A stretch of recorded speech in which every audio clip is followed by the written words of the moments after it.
Anything on your bodies? Sensations on your body? How about if we combine image and sound together? Most people react just like you did. And so quite a number of researches were made on why do we react the way we do to nail scraping a blackboard. One research found that it resembles the sound of the alarm calls of apes, and our ancient conditioning is reacting to it. A more recent research found that it has to do with our anatomy, the ear canal. Our ear canal amplifies at certain frequencies, and so the nail scraping a blackboard has that range that our ear amplifies, and so it irritates us. But we really cannot change everything that causes us unpleasant sensations. It's just impossible.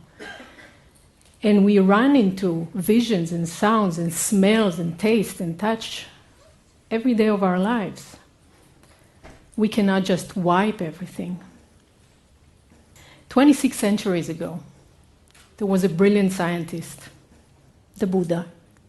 He made a 6 years research, and at the end of that research he found that every input, every data the mind receives through the sense doors, the sense bases, every vision, sound, taste, or smell or touch evokes a sensation on the body. And we are blindly reacting to it. The mind also brings some dramas, memories, thoughts, emotions, anger, fear.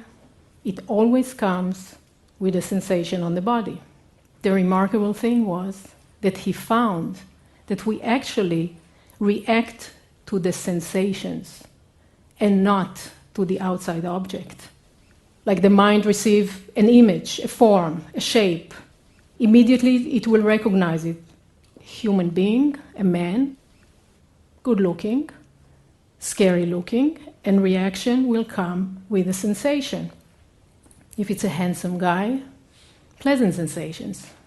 Scary guy, unpleasant sensations, and our breath also will start pumping. That scientist realized that we react with craving constantly. You just saw a number of examples before which were gross and intense, and you felt the sensation of the body, but actually, every moment in your life, even right now, your subconscious mind keep producing reactions. You change your posture.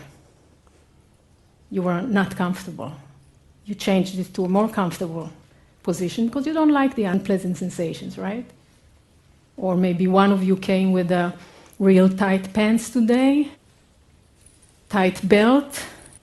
Soon enough you may find the speakers annoying. You really would want to get out of here, but it's because you didn't come with your pajamas or anything loose that would make you enjoy today. So we don't even know that we keep reacting all the time to sensations being evoked on our bodies. The Buddha gave a mental practice to come out of the blind reactions, and it is called Vipassana. It means to see in a special way, like insight, like to realize out of experience. And I was lucky enough to get to know about a course, a 10-day course in Nepal, 26 years ago.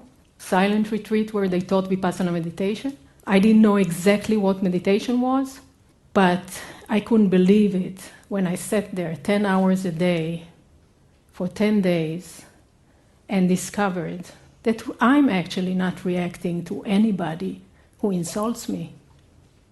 It's not to the person, it's to the unpleasant sensation he evokes on my body. I don't suffer because of my sadness, which I had. It's the sensations that came along with that emotion. And so at the end of that course, I couldn't wait picking up the phone to everybody I knew and call them and tell them, you have to go. And I was in Nepal, I was living in Nepal at the time, and I called the whole world, whoever I knew. Some took it seriously and even went, but people like my sister, for example, she was like, Eilona, you sound like a missionary. And when she said that, it sank in, seriously. I stopped telling people about this experience, but I felt I had to do something. So I decided to make a film. I collaborated with Ayelet Menachemi, a very talented filmmaker who was also a meditator, also wanted to volunteer and serve in a way that people will know about these courses. And we figured, let's do a round-the-world tour. There were, back then, 25 meditation centers who were teaching this technique, exactly the technique we're talking about, by the teacher, S.N. Goenka. And we decided we buy all the equipment, a commando team, 120 kg of equipment. We go around the world. We film in every center. But what kind of film will come out of it? I mean, people are sitting there, closed eyes, 10 hours a day. What? Going for lunch, drinking, sitting. We started getting cold feet as we started touring, going from American centers, French, German. We came to Asia, and then it clicked. At least one place we knew we have a film, and that was Tihar jail in Delhi. For decades, Tihar was notorious for its inhuman conditions. It was branded a veritable hell.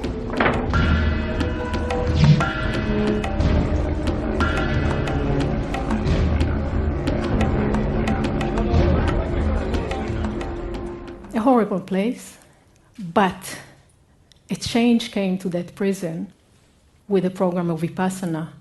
They decided to turn one of the wards into a Vipassana center because they wanted most of the prisoners there to go through this program. And why?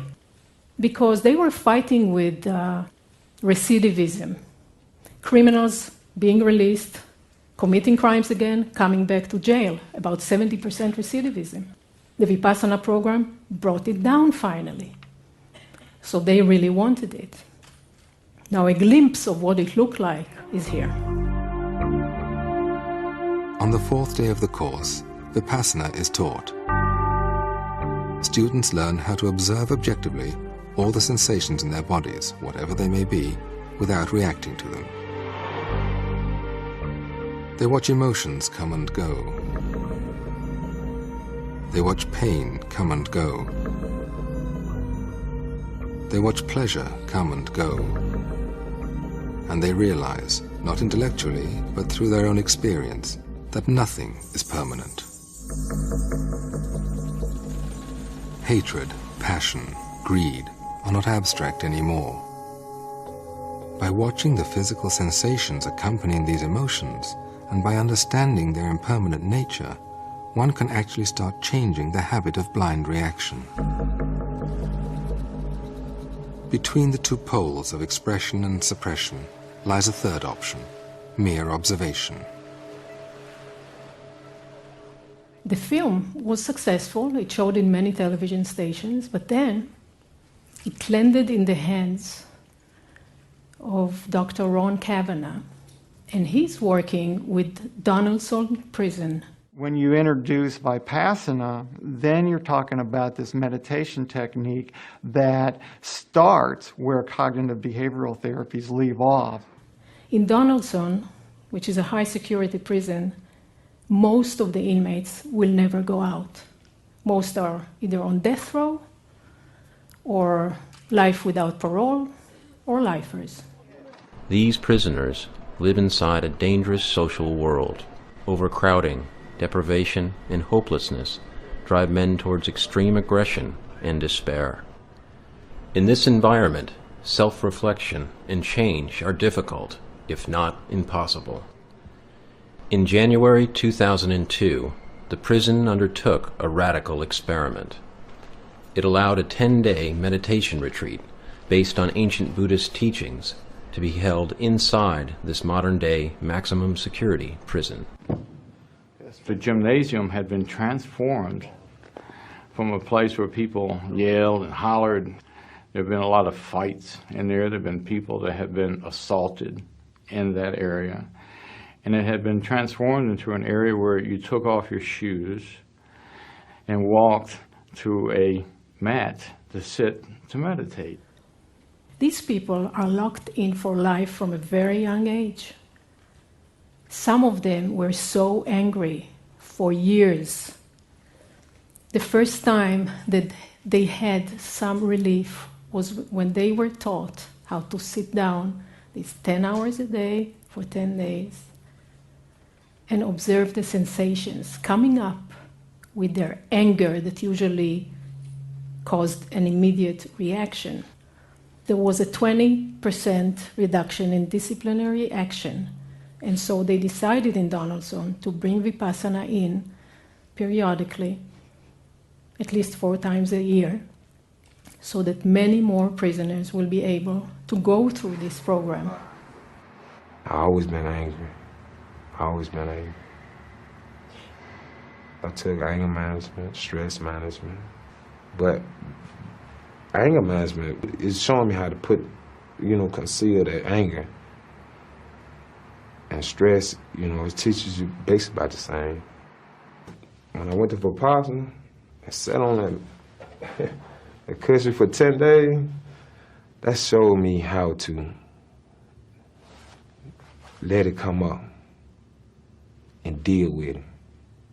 Don't let them suppress it. Bring it out and deal with it.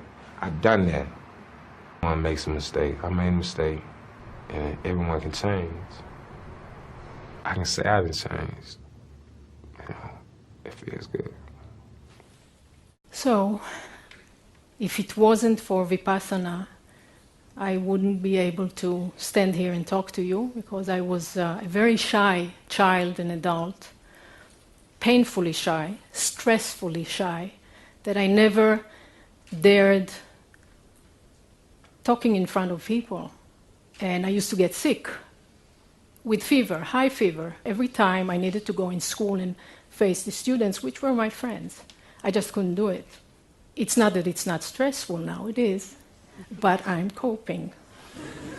So I just wanted to let you know about this opportunity to bring a change to yourselves. Thank you.